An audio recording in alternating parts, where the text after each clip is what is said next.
আসন্ন বিধানসভা নির্বাচনকে সামনে রেখে তৃণমূল কংগ্রেসের সমর্থনে কিষাণ ক্ষেতমজুর তৃণমূল কংগ্রেসের উদ্যোগে পাঁশকুড়ার গোবিন্দপুরে মিছিল পথসভার পাশাপাশি ঔরঙ্গাবাদ এলাকায় পথসভা সংঘটিত হয়। উপস্থিত ছিলেন জেলার সভাপতি সুজিত রায়, কিষাণ ও ক্ষেতমজুর তৃণমূল কংগ্রেস রাজ্য নেতৃত্ব সুধাংশু আদক, ব্লক সভাপতি মনোরঞ্জন মল্লিক, আইএনটিটিউসির সভাপতি মুকুলেশ্বর দত্ত সহ একাধিক তৃণমূল কংগ্রেস নেতৃত্ব।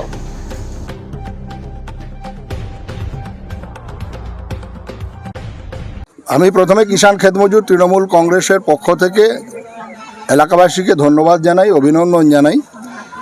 আজকে ঘোষপুরে হচ্ছে মানে বিষয়টা কেবলমাত্র ঘোষপুর নয়, সারা পশ্চিমবাংলা ব্যাপী মমতা বন্দ্যোপাধ্যায়ের নির্দেশে, অভিষেক বন্দ্যোপাধ্যায়ের নির্দেশে সারা পশ্চিমবাংলা ব্যাপী তৃণমূল কংগ্রেসের যে কিষাণ ক্ষেতমজুর সংগঠন, যার নাম কিষাণ ক্ষেতমজুর তৃণমূল কংগ্রেস, আমরা সর্বত্রই ময়দানে নেমেছি। সে আলিপুর দুয়ার থেকে কাকদ্বীপ পর্যন্ত নেমেছি এই কারণেই যে আমরা চোখের সামনে দেখতে পাচ্ছি পশ্চিমবাংলার কৃষিতে যে উন্নয়ন, গ্রামীণ মানুষের যে কল্যাণে কাজকর্ম, সেটাকে নস্যাৎ করে দিয়ে বিজেপি নামক একটি দল, তারা পশ্চিমবাংলার না জানে ভৌগোলিক অবস্থান, না জানে সামাজিক সাংস্কৃতিক অবস্থান বিন্যাস, কেবলমাত্র হিন্দু মুসলিম করে এলাকার গরিব খেটে খাওয়া মানুষের মধ্যে যে ঐক্য, সেই ঐক্যকে নষ্ট করার জন্য উঠে পড়ে লেগেছে। খুব স্বাভাবিকভাবে আমরা এটা উপলব্ধি করেছি যে আজকে মমতা বন্দ্যোপাধ্যায় সরকার আসার পরে এলাকার ক্ষেতমজুর, এলাকার গরিব কৃষক, তাদের বিভিন্নভাবে সরকারি যে সুযোগ সুবিধা দেওয়া হচ্ছে সরকারের তরফে, সেই বিষয়টাকে সরিয়ে দিয়ে কেবলমাত্র হিন্দু মুসলিম করে মানুষের মধ্যে বিভ্রান্তি ছড়ানোর একটা প্রয়াস চলছে। বছরে 10,000 টাকা করে কৃষকদের অনুদান দেওয়া হয়। এছাড়াও কৃষকদের কম পয়সায় বীজ, কীটনাশক ঔষধ, কৃষি যন্ত্রাংশ তাও দেওয়া হয়, যেটা কৃষকদের স্বার্থে খুবই উপকার হয়। ক্ষেতমজুরদের আপনারা সবাই জানেন বা আমরা উপলব্ধি করেছি, 100 দিনের কাজ যে নিয়ে ক্ষেতমজুরদের লড়াই আন্দোলন ছিল, সেই 100 দিনের কাজ বন্ধ করে রেখেছে কেন্দ্রীয় সরকার।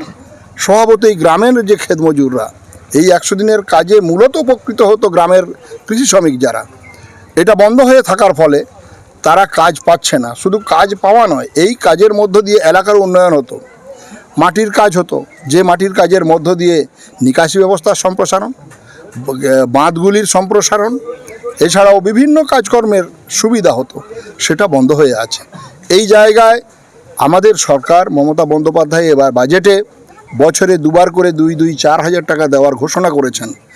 একটি পরিবারে 4-5জন করে জব কার্ড হোল্ডার আছে, ক্ষেতমজুর আছে, তাহলে স্বাভাবিকভাবে যদি 4,000 টাকা করে হয়, 4 জন থাকে 4-4-এ 16,000 টাকা একটা পরিবার পাচ্ছে, মানে প্রায় মাসে গড় 1,500 টাকা করে ওখান থেকেই তারা পাচ্ছে।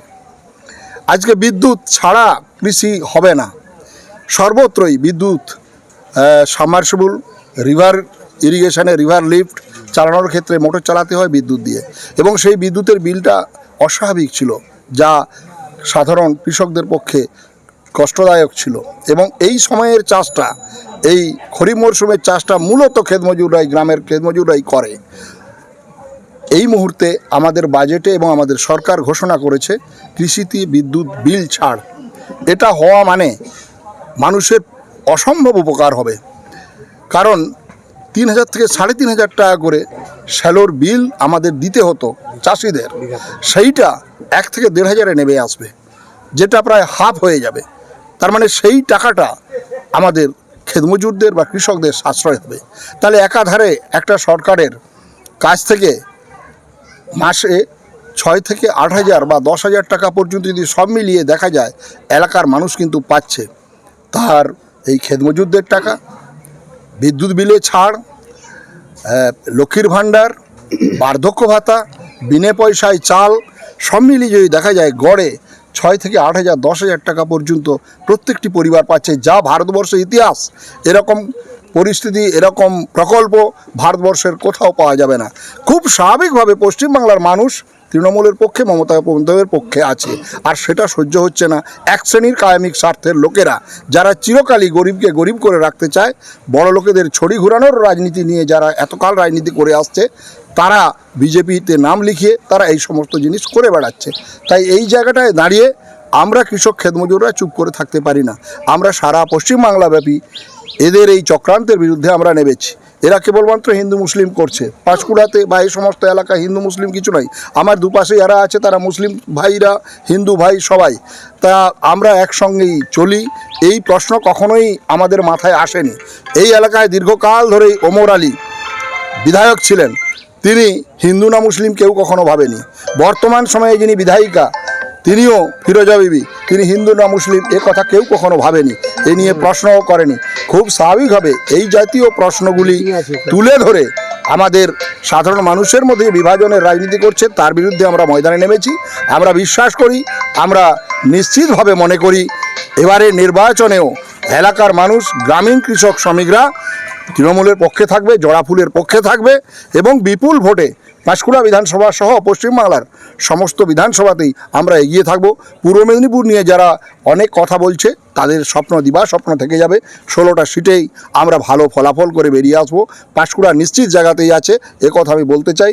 এবং এই কারণেই আমাদের প্রতিদিন এই সভাগুলি হচ্ছে, প্রচার মিছিল হচ্ছে। সবাইকে ধন্যবাদ জানাবো।